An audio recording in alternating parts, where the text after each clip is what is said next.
Ibale ya Congo, ejali lopangota, kashi ejali shenzela.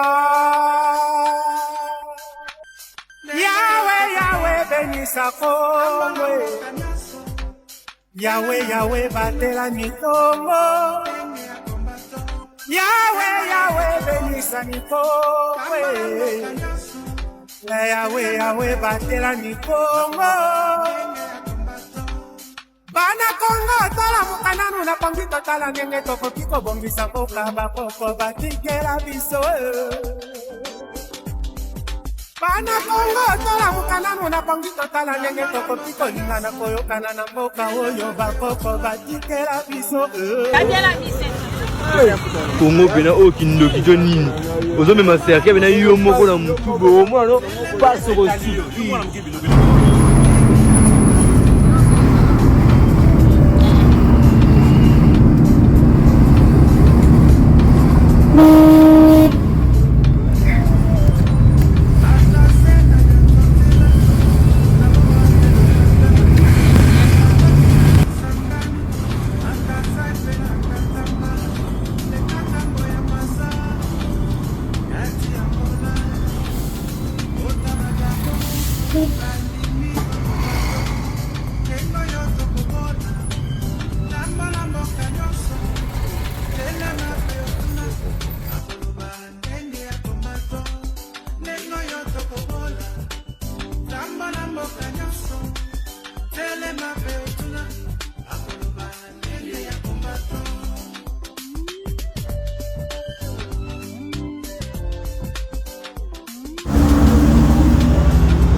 ye besoka ya ye kanga su swat hein donc suka wapi vraiment na ndela o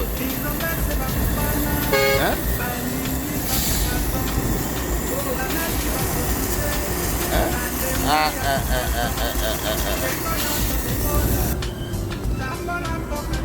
encore ici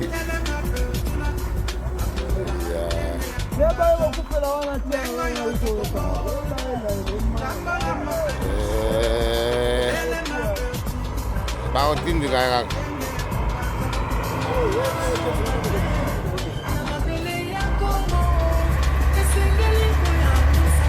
ba koma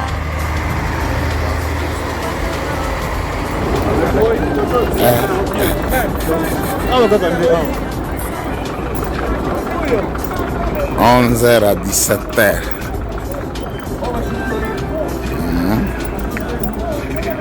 On est toujours là.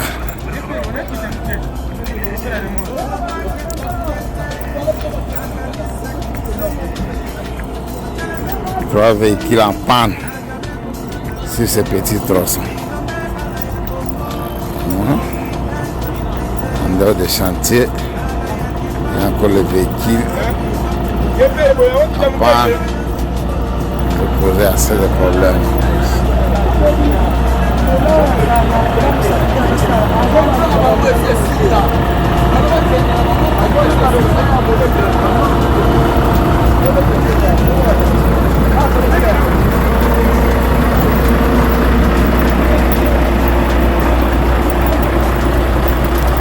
Quatrième véhicule en panne. C'est trop simple.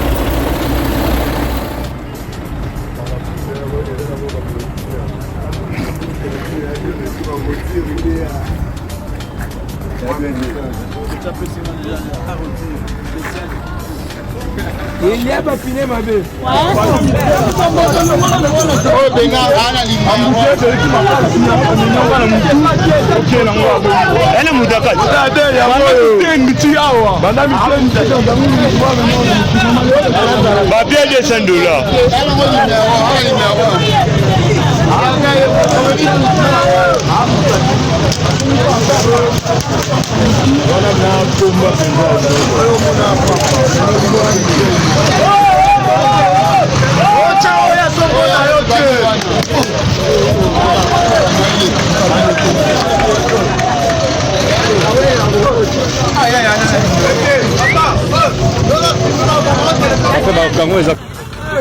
Congo pena okindo kijoni ozo mema serke bena yo moko na mutubo au moins non pas sur aussi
Nous saluons notre héros national, Armand Tungulu. Depuis le village Bombili, El Commandante, le maréchal Ning Congo.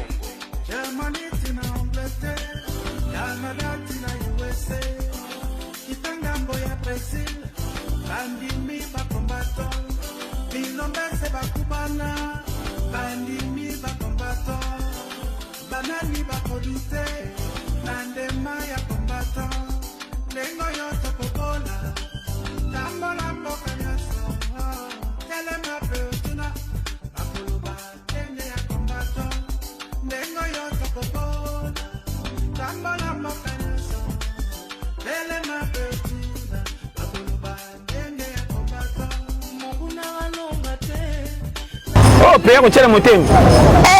Pays mobimbo kotala déjà banzete ndenge za santa banzete ya mabe. Banzete na neboya koningana. Okomona nzete mbila banda tonga tema lokola ekeko. Bafumi balekaka su te ndenge akala nzaleleka balana madusu ti bakufa kufa za babimisa bango. Voyez. Bango kisasa nde bando bunda bango na bango wuwu na nzele esila. Bango baza na quartier oka banyao balelaka su wuwu te so bakutane longia mawa. Ozomona ngoma te.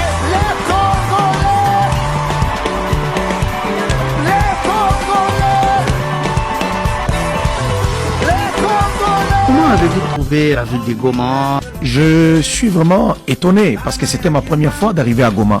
J'avais jamais été à Goma. Je pensais pas que Goma était une ville comme ce que je viens de voir. Je pense que Goma est plus asphalté même que Lubumbashi. C'est plus asphalté que le Lubumbashi. Oui, c'est plus asphalté que Lubumbashi. C'est plus propre que même Lubumbashi, sans parler de Kinshasa, parce que chez nous ici, c'est autre chose. On ne parle même plus de... Vous ne pouvez pas comparer Goma à Kinshasa par rapport à la salubrité? Non, ça ne se compare pas. Nous vivons dans une poubelle à ciel ouvert. Là-bas, on ne peut pas comparer. Là. Kinshasa, on ne peut même pas dire Kinshasa, est-ce qu'il y a même une once de propriété? Non, ça n'existe pas là, Kinshasa. C'est dit à quoi? Parce que vous avez effectivement raison. Vous dites que Goma c'est plus que Kinshasa, c'est plus que le Lubumbashi. Non, Goma c'est plus que Kinshasa. Ça ne se compare même pas. On ne peut même pas comparer Goma à Kinshasa. Ça ne se compare pas. Et moi la question que je me pose, je me dis, Kinshasa c'est quand même la capitale. C'est ici que le chef de l'État vit. Alors moi, ma question, je me dis, est-ce que le chef de l'État ne voit pas ce qu'il y a autour de nous? Parce qu'à un moment donné, on ne dira pas seulement, bon, c'est elle. Non, nous avons un chef de l'État. Il peut taper juste le poing sur la table. Et je pense que tous ces désordres arrêtera d'un coup. Parce que même à la Gombe, moi j'habite la Gombe. Mais c'est sale comme pas possible. La Gombe est trop sale. La Gombe est sale. Même devant, lorsque vous prenez seulement le boulevard Tchatchi, vous descendez, je sais pas, lorsque vous passez le palais de la nation, même la route là, du palais de la nation, le bureau du chef de l'État, mais c'est pas propre. C'est pas propre. Il y a du sable un peu. Du sable partout, vous pouvez même trouver des canettes, vous pouvez trouver des bouteilles d'eau jetées devant là-bas, et ainsi de suite. Le sable, des feuilles qui poussent en désordre, des nids de poules, vous pouvez trouver, il y a un trou là, trop gros là. La nuit, il faut faire attention. Mais c'est devant le bureau, et qui est officiel. Et aussi devant la banque centrale aussi, hein? Ouais, c'est là, la route même. On ne vous dirait pas que non, vous êtes en train d'aller sur cette route-là, c'est le bureau du chef de l'État. Non. Écoutez, c'est incompréhensible.